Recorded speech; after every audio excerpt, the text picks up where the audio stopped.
Tear it up.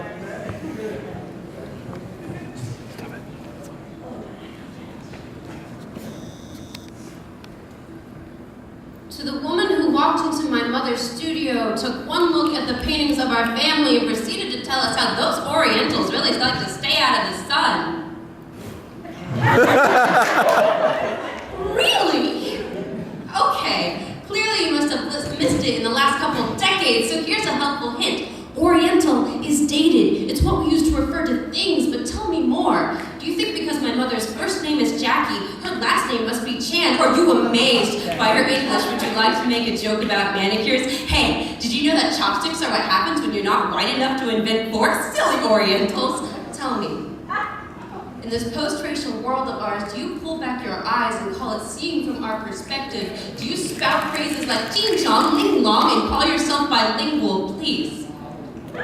Understand that these paintings are not just portraits, they are the closest thing a Christian household has to ancestor worship. You will unearth your matriarchs in every Hallmark store and apple pie. Their eyes will gleam TV land right from commercials selling America in a bottle in the meantime.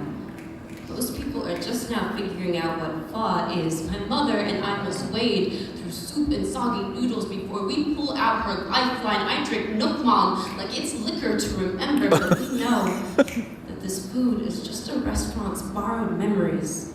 These jaya are not the same ones my grandmother's yellow leather hands used to collect in her kitchen like a lonely squirrel storing for an endless winter. Our tongues stumble until my grandmother's words are shattered soup bowls, the same way it must have tasted knowing that her face would always be a permanent stranger, a ghost.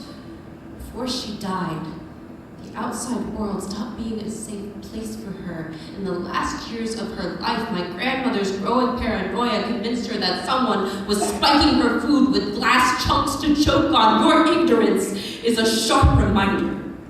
You are the unwitting stranger stumbling drunkenly into a ceremony you can never understand. From 5 textbook pages on children doused in napalm, there is still a fear of burning here. So forgive us. We are not ready to join you in the sun. Amen. That's my girl.